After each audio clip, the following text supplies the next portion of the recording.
everyone, it's the Rat Crusader. Welcome to today's video. And in today's video, I am going to tell you a story about the fancy rat's origins. Now, the reason why I'm doing this video is because I think it's important for new people who don't own rats to know that fancy rats are not the same as wild rats. So I hope you enjoy the video. So now let's get started with the story about the fancy rat's origins.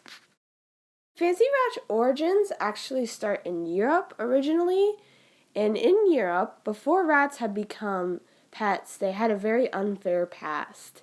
In the late 18th and 19th century, of the early 19th century, humans found a rare rat type.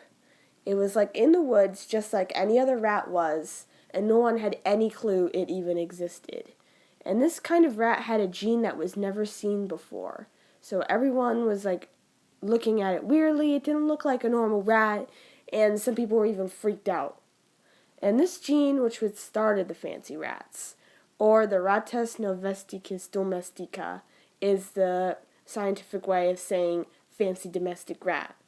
These rats were the key to only one thing, blood sport, which some of you have heard it if you looked up the rat's origins. If not, I will explain what blood sport was.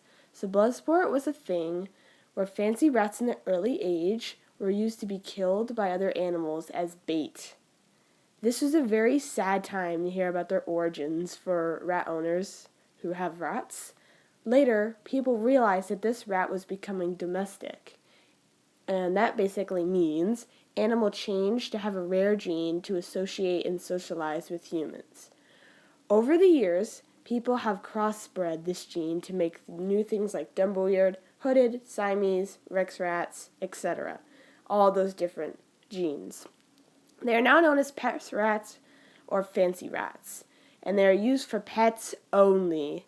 This kind of rat is the only one you can have. You could not take wild rats, and lab rats are off use.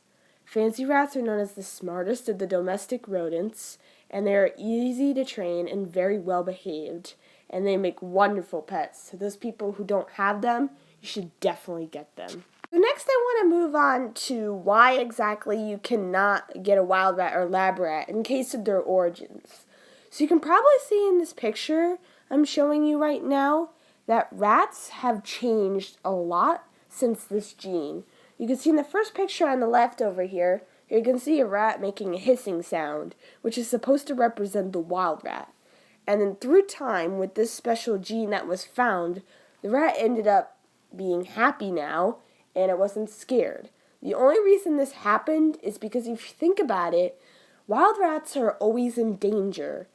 I have to think about this really hard. Like, there's predators around, they have a low food supply, they always need shelter. It's very creeped out, and wild rats are always scared.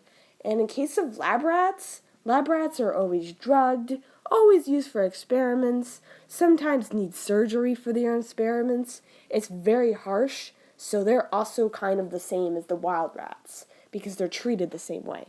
Now, fancy rats, on the other hand, are always treated with care and love. And if rats are treated with care and love, they become very friendly, emotional animals, and they become the pets we know them to. So now you can definitely see the difference between a wild rat and how it evolved into what is now the fancy rat. Now, there still are wild rats and lab rats which you cannot take, and there is plenty of reasons I can back that up with. So you should probably know by now that those two are definitely off limits, and the fancy rat is the one you definitely want as a pet.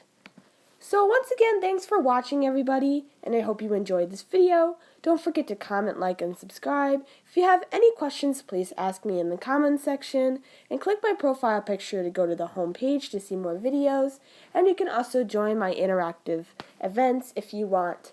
So, thanks for watching, and I hope you enjoyed the video. I'll see you next time. Bye!